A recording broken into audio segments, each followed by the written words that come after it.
What's up, everybody? It is your boy Baddog here with another New York Giants video. As always, thank you for taking time to click on the video. Really do appreciate it. You want to help me out, hit that thumbs up. That helps you out huge. Leave a comment. You could just write for the algorithm because I know YouTube loves comments as well. So leave a comment down below. Hit the subscribe button, ring the bell. There's going to be a lot of Giants content coming up now as training camp is right around the corner. Chris and I will actually be live for Talking Giants tomorrow night because tonight him and I will be on Locked On Giants channel tonight, Patty Trainer. We have a lot to talk about, no question about it, and looking forward to it for sure. I know all you guys and girls are looking forward to Giants training camp, New York Giants football. We get it all the time, especially with the Yankees sucking the way they do. I actually plan on doing a reaction to Aaron Boone's press conference last night, but I decided to go this route today and talk about Saquon Barkley because a lot of people have asked me about Saquon Barkley. Got to do a video about Saquon Barkley. I did the short on Saquon Barkley in about 30 seconds and kind of talked about, whatever. They just didn't get a deal done. And how I kind of understand both sides. Now, one thing I'm going to say is I know immediately, usually the fan will turn against the player. Say the player's greedy, the player's way too greedy, player wants his money, whatever. And the ownership really doesn't get any part of it. And, the ownership rarely ever is it the way they're like, oh, the owner just needs to pay up. Now, some people have said that, but usually I would say it's 80-20 in favor of ownership. The way I look at it is this. I said this before. I have said this a million times. I'll say it again. The running back is getting phased out of the NFL. The superstar running back is getting phased out. It is not as important as it used to be. And as every single market, it is driven by supply and demand. Dalvin Cook is out there. Nobody signed Dalvin Cook. Josh Jacobs coming off the best year of his career. They didn't get a long-term deal done. Tony Pollard, no long-term deal done. Zeke Elliott, Cowboys cut him. Dalvin Cook cut. Saquon. You got to play in the tag. That's just the way it is. Saquon Barkley's representation totally overestimated what the running back market value is worth. There's all those reports about the Giants offering him anywhere from $12.5 to $14 million a year. They didn't take it, said he didn't want to reset the running back market, and there was a hang-up on guaranteed money again. I don't look at the contract. I don't know what was in that contract. I don't know if there was incentives. I don't know what kind of clauses there were in there. I don't know what the guaranteed money was. I don't know. I don't know if anybody knows except for Saquon and his group and the Giants group. What I'm going to say is this. Saquon, and this just goes to show you what social media can do. I saw something on Instagram kind of popped up, which prompted me to do this video, where they took part of what Saquon said. And Saquon said, I could just say F the Giants. And that's all it said. Didn't show the rest of it, where he said, I don't want to do that. I'm not that type of person. They just clipped that one part out to make Saquon look really bad.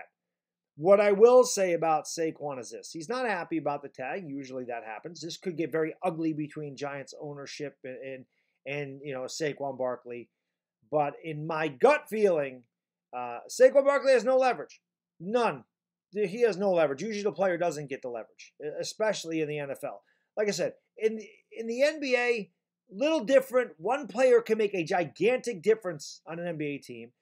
And people can sit there, and I know the ones that are mad that Barkley didn't get a long-term deal are the ones that didn't want Daniel Jones to get a long-term deal. Daniel Jones is overpaid. They gave all this money to the quarterback. He hasn't proven anything. Maybe that's true. Maybe it isn't true, right? I think Daniel Jones earned the contract, me personally. And you know me. I was all over Daniel Jones about how poorly he played, but I feel like he played well enough to get that contract. You can say he got overpaid. The fact of the matter is, the cap goes up every year, the salaries go up every year, and by the time this year's over, Daniel Jones will be in the middle of the pack.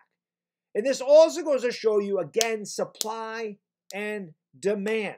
The demand for a starting quarterback or a franchise quarterback in this league is huge because it's become more of a passing league. the quantity of really good starting quarterbacks, the quarterbacks you think could be a franchise quarterback, are not that many. It's hard to find that. Ask the Bears. How long have the Bears been looking for a franchise quarterback? Ask the Jets. How many old franchise quarterbacks have the Jets had to bring in? How many quarterbacks did the Jets draft in the top 5 in the last 15 years? 3 of them? How many of those have panned out? Mark Sanchez, Sam Darnold, and I can't think of the kid's name. Zach Wilson. Why? How many of these guys? They go out and get Brett Favre. They go out and now they get Aaron Rodgers. The Jets can't find one. The Bears can't find one. Have the Vikings ever really found, was Kirk Cousins that guy?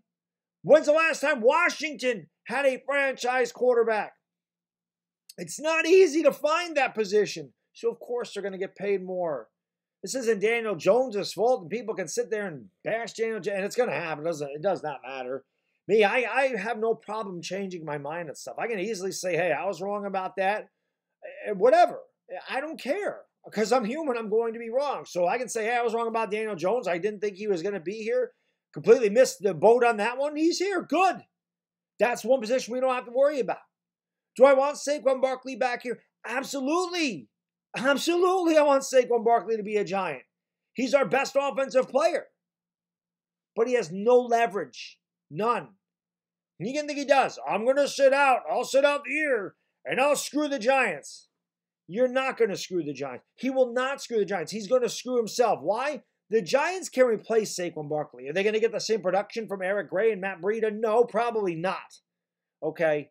However, the Giants will move on without him.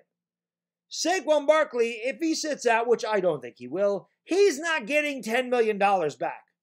The Giants aren't losing anything. They may lose some production at that position. Saquon Barkley is going to walk out on $10 million? No, it's not going to happen. He's going to walk out on $10.1 million, sit out the season, be a year older, and sit out and look like I'm a disgruntled guy. I don't want to be a team guy. I'm great. That's going to be his look, even if he's not like that. He's going to go, I'm going to sit out. I'm going to look greedy. I'm going to look pissed off. I'm going to sit out. I'm going to be another year older in a position that is getting phased out. If he thinks that his demand next year after sitting out a year is going to be greater than it was going into this year, I think he's highly mistaken. What NFL teams are doing now is drafting running backs, pounding the hell out of them for 5 years, and moving on. That seems to be the trend in the NFL. They get the rookie running back, they get the best years of his career in his early 20s to his middle 20s, and they beat the hell out of him. They pound him into the ground, and then they say, adios, go somewhere else. Is that fair to the running back? No, probably not. But that's what the position has become. Again, Saquon says he's not going to show up. He's not going to do training camp. He's not going to, and I believe that. I believe that with all my heart. Listen, I wouldn't either if I was him. I would not chance getting hurt there. I would not chance getting hurt in training camp, getting hurt in, whatever, preseason game. No, I wouldn't do that.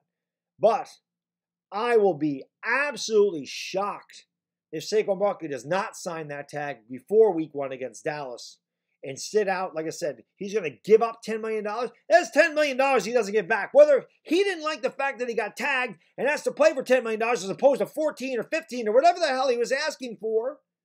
$10 million is better than a sharp stick in the eye. $10 million, you're never going to get that back if you sit out. You'll never get that back. Whether you think you're worth more than $10 million or not, and I know to you and you watching it, me talking about it, $10 million is it's not even real to us. $10 million, we won't see that in our lifetime. So yeah, that's why usually the fan gets mad at the player. You're greedy. How do you how do you want more than $10 million?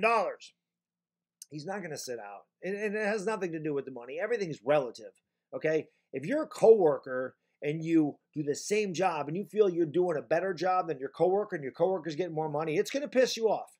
For us, that might be like 80. You make 80,000, they make 90,000, and you're like, why the hell ain't I making 90,000 or 95,000? I should be making more than him. It's relative. But again, in the real world, with us, $10 million, it doesn't register. It don't register. He's not, $10 million is a lot of money to anybody. So, like I said, for Saquon Barkley to sit out the whole year, cost himself $10 million, make himself another year older, and think that that's going to raise his value going into free agency next year, no. Now, what I will say is, what he does run the risk of, if he goes and he kills it this year, the Giants could tag him again next year. And then we get a whole other set of problems. That is the only feasible thing I could see him running into. But at the same time, you're still costing yourself $10 million. So I don't see it happening. Not to mention, if you sign the tag, maybe the Giants trade you and you do get an extension from somebody else. I mean, I don't know. It just doesn't make sense for Saquon to sit out this year. I do think that he'll miss the entire preseason, but I do think that when push comes to shove, he will sign that tag, and he will be a New York Giant in 2023. Joe Morris did the same thing in 1986. I'm pretty sure he held out. And I'm pretty sure I could be wrong because that was a long time ago. But I know he scored 21 touchdowns in 85.